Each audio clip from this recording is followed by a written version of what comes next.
Good morning, everybody. Glad to be back with you this first Saturday in February 2021. My name is Ed Samuel. I'm a career coach with a firm called Sam Nova. We're based in Kennett Square, PA, and serve clients in greater Philadelphia and across the U.S. Hope and pray that you and your family are safe in the midst of this pandemic, and that we're, knock on wood, with the vaccine coming out, that we're coming out of it slow but surely. Even though there's been a slowdown in hiring across the board, there's still hiring going on, and that's the good news. But yet, you still see pockets where people are continuing to lay off.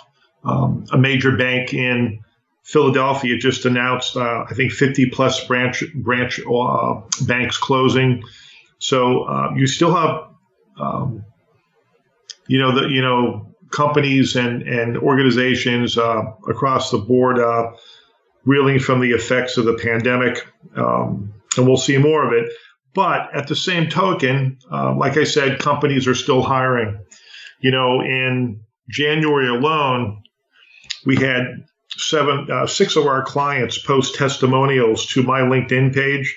And it was just a really nice thing to say or to hear and see.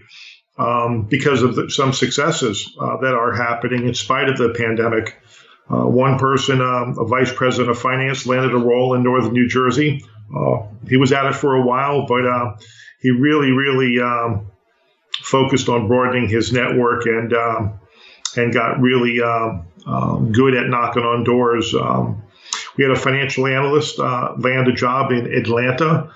And she was only there a couple of months, did everything we asked her to do, and now she works for a really great company, a great reputation, and she's doing well. We had one person make a career pivot, public school teacher for quite some time, decided to become an instructional designer. And that took us some time, but I could tell you almost the very first company she went after, she landed the job. So couldn't be happier for her. We had somebody else, a director of strategic accounts, someone older, someone ton of experience, and he landed using the hidden job market, a role in Bucks County, Pennsylvania, with an early stage company, but doing well. Another person wanted to move to Delaware from Tennessee, and finance director, and he landed. And he was at it maybe 4 or 5 months, but he was already working. So a little bit different type of client, was not unemployed. And then we had a VP of quality assurance in New York City land a role with a major financial services firm. That was pretty cool. And then we actually had another client land a job at a major firm here in Philadelphia, who was at one point on the potential risk of getting let go. So what's really interesting about a career coach is that we actually help people who are working. 50% of our clients are working, and many times when we coach them, it ends up with them staying with the company and getting promoted, or in this case, staying very much employed and not losing salary. So those are some successes. I always like to share maybe a few of those as we kick off a program. But, a lot of their success deals with this topic that I want to talk about this morning called follow-up. And I've been asked 3 or 4 months now, hey, Ed, talk about follow-up, because it seems to be something that comes up all the time.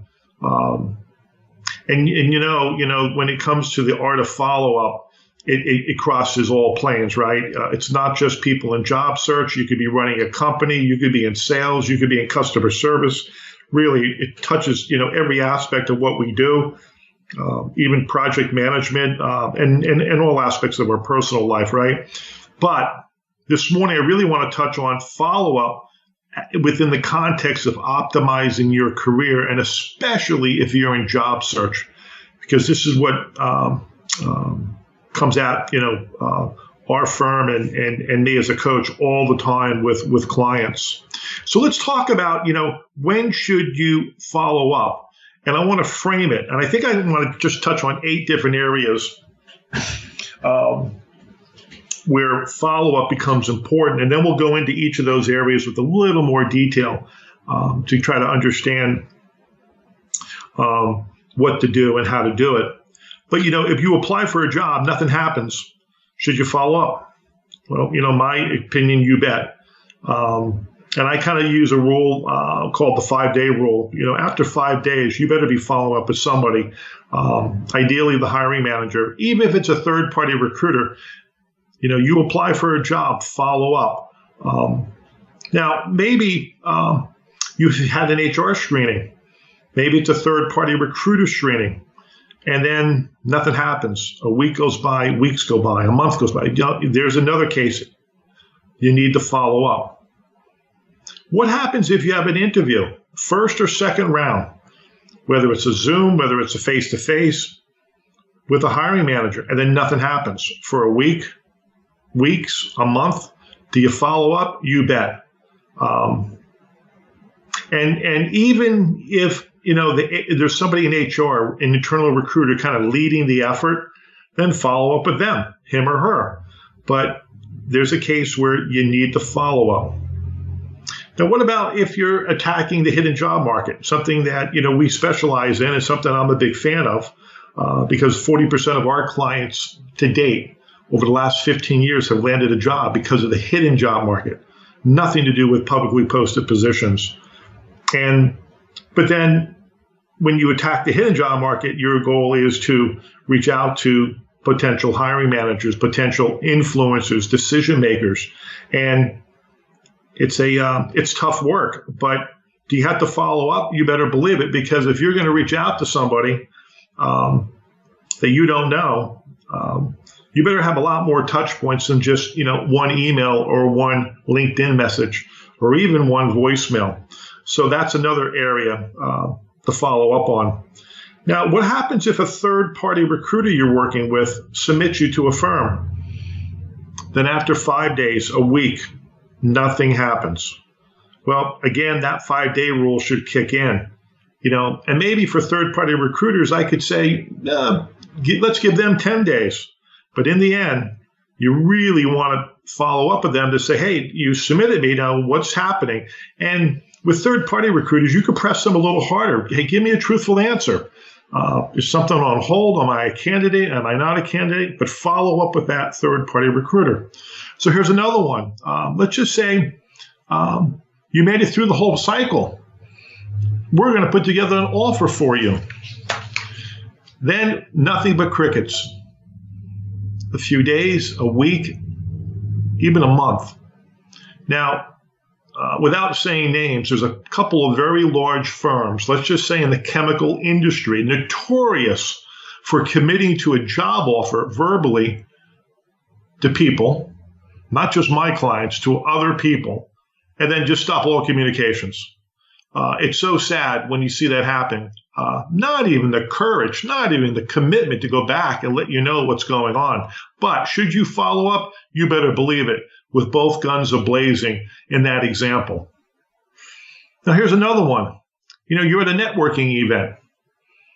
Could be an industry event, could be a career transition event, could be any kind of networking event, and somebody offers to help you. Maybe they want to do an introduction. Maybe they know somebody. And now, a day goes by, a week goes by. Whose responsibility is to follow up? It's yours. You need to follow up. When it comes to that type of follow-up, you're at meetings to get leads, and those leads need to be followed up on. Because if you don't follow up on a lead, what was the whole purpose of going to the networking event to get a lead? Now, I've literally have led hundreds of networking events, hundreds with senior leaders, and I could tell you statistically, 50% of leads are not followed up on. It's just a phenomenon. I just can't explain it. I've seen it happen at meeting after meeting, but there's an art to follow up. And maybe, a few things I'm going to throw out this morning might, change that, might make that a little bit better. But that's a whole other area where do you need to follow up? You better believe it. Why did you get a lead? Well, so you could follow up to make sure that person does what they said they were going to do for you. And, there's one other area that comes up, certainly with my clients, but with others. Hey, Jim, Sue, send me your resume. Well, if somebody asks for your resume because they're trying to help, that's great, but it deserves at least one follow-up. And I see what happens sometimes. Hey, so-and-so asked for my resume. I sent to him, never heard back. Well, my question is, did you follow up? Now, not the next day or even the next week, but, after a couple of weeks, 2-3 weeks, you darn well need to follow up. Because a lot of people, life gets in the way. You start getting busy, and the next thing you know, what they wanted to do to help you, they got tied up, and your follow-up could be the thing that sparks them to get that resume to the right person, and that could lead to a discussion, an interview, and your next job. So I kind of covered 8 areas. Now I'm going to go back and talk about them a little bit more detail right now. So let's go to the first one. You apply for a job. Nothing happens. Should you follow up? Like I said, 5 days, you better follow up. Now, your resume could be in a pile of papers. You could never even get looked at. You might be working with a junior recruiter. I have one client now working with a fairly junior recruiter. Maybe they're not even trained well. They're only a year in out of school. It takes a long time to become good at recruiting, but they may never get to your resume. Or if they do look at it, they may make a missed call on who you are. But then there's nothing happening. Now, your goal at that point is to follow up with most likely the hiring manager if you haven't heard from the internal recruiter in any way, shape, or form. If you don't, what's the next step? There is no next step. And if you wait long enough, a month, 2, you'll get a note saying, you weren't even selected. And some computer systems with employers don't even send you a note. But take the bull by the horns.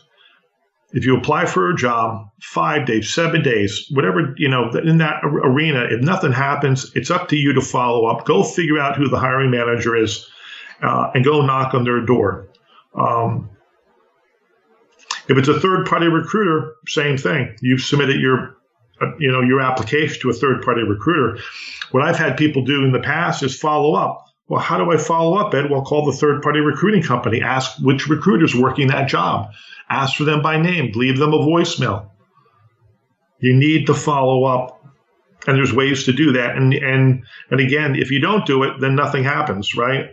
Now, you don't have too much to lose. And in my way of thinking, I'm a big fan of send an email first, then call up, leave a message. If they pick up the phone, that's great. And then you might need to call again. You might want to repeat it. You might want to repeat it 5 times. You might want to do it every couple of weeks. But you have to get good at follow-up and be disciplined about it. You always have to give yourself enough space between when you make a request to get some information and the follow-up note and when you make the next request. But you're looking for some type of response. And if they respond, at least it's a fair fight because you're getting a look. This seems, again, a lot of work, and that's why perhaps we don't follow up because you're going to be pushing now. But that's why you applied, right? You didn't apply and not follow up. It's kind of like, we hear about the infamous black hole all the time. And you apply for a job, and you're right, there is a black hole. But it starts with you in terms of following up to find out where that application is. Tracking down the hiring manager is a good thing. If nobody in HR gets back to you and puts you in the process. Now, let's say you had a third party or an internal HR screening and nothing happens. After a few days, a week, a couple of weeks. You can ask the third party recruiter, HR, internal recruiter, hey, what's going on? Are we days away, weeks away, months away? Give me an idea. Now, what happens there, same rule of thumb. send them an email. Call up the next day, leave a voicemail. Give it 5 days. Maybe do it one more time. But look, after 10 days, 15 days, it's your job as part of your follow-up process to escalate. If it's a third-party recruiter, call up their boss. Say, hey, it's been a couple of weeks, and you've screened me, and now I'm getting no communication. Just give me an idea what's happening. If it's an internal recruiter, I've had my clients actually call up the internal recruiter's boss and say, hey, look, it's been 3 weeks, and we have no communication after the phone screen. And then, now it may seem like you're not going to endear yourself to the internal recruiter by doing that, but I can tell you one thing. I'd rather endear yourself to the hiring manager and upset the internal recruiter than the other way around. And then look, in the end, if no one's getting back to you to help you, go right to the hiring manager again, right? Find who you think the hiring manager is, send an email, send a voicemail, pick up the phone, call, make a couple of attempts. Now, when it comes to this whole notion of the art of follow-up, my question to you is, what are you prepared to do? See, nothing is pretty easy, right? Nothing is, a lot of people do nothing because follow-up's hard. Things I'm describing for you to do, it's not easy. It sounds easy, but it's not easy. And it takes a level of gumption. It takes a level of courage. Some people may not like the fact that you're kind of pushing them for an update. But no one's going to accuse you of not having the energy level or the commitment or the drive, right, to have interest in this role in the company. And all you're asking for is giving an update. Are we days away, weeks away, months away? Is the job dead? Did you hire somebody else? Just give me any indication. But no communication requires follow-up by you. Now, let's say you have a first or second round interview with the hiring manager and then nothing happens for a week or two or more.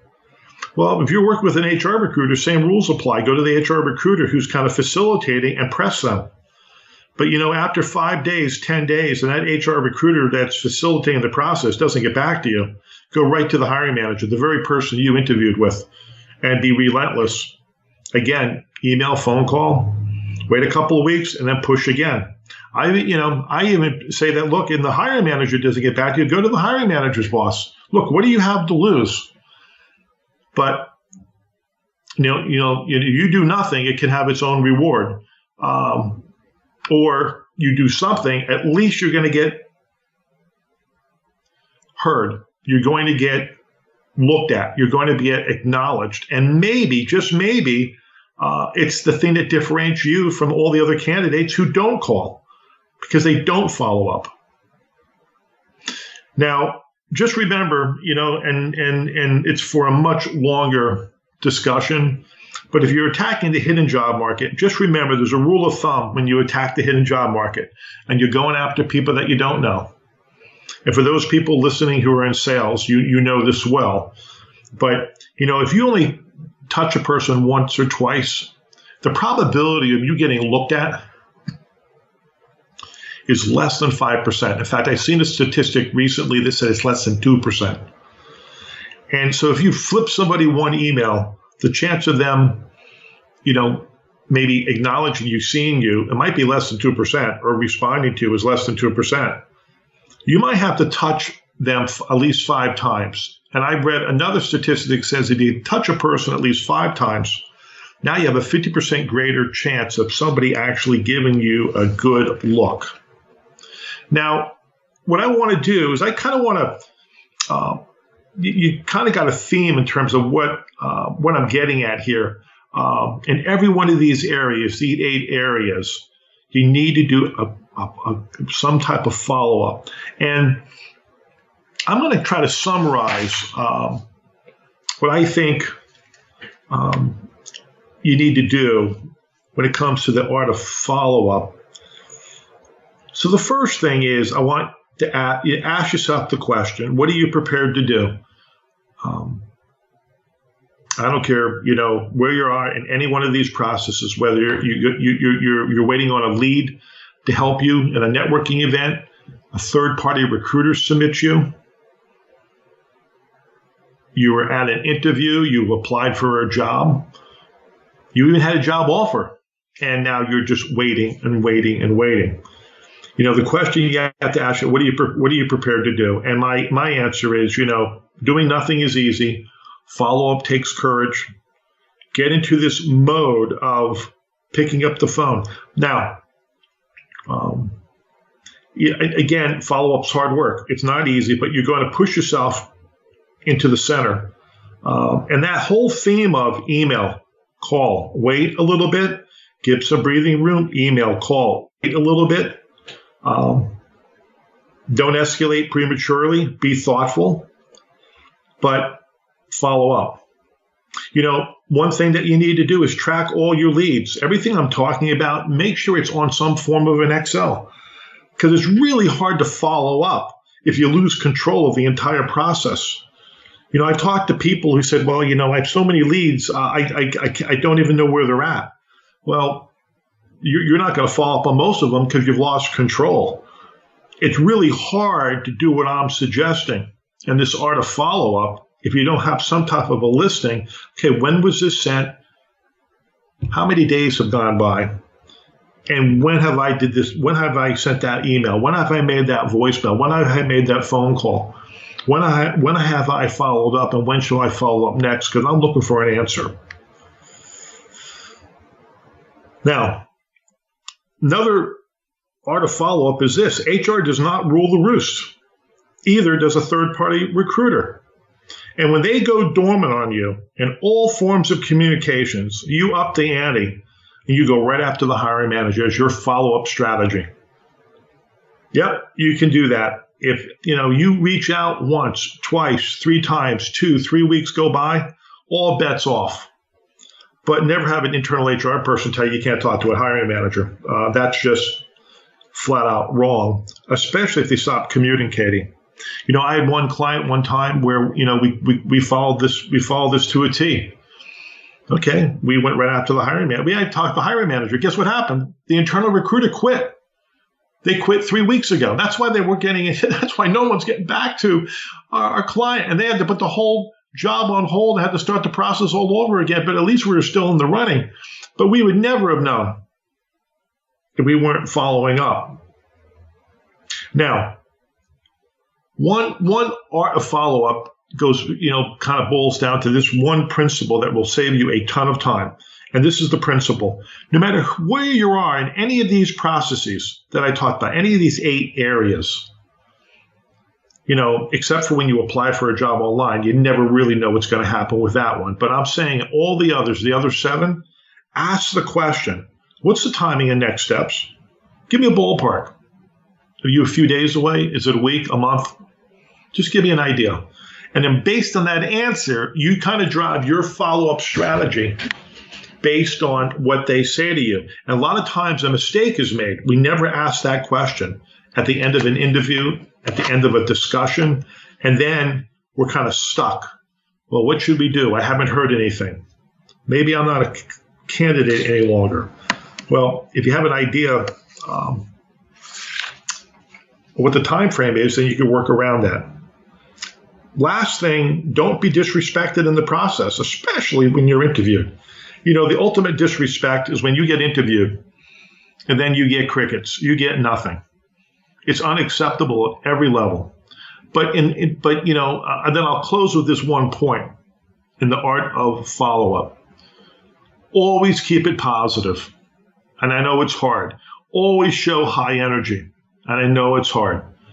Don't show attitude as much as gratitude, in spite of it being in spite of people dragging their feet and talking to you.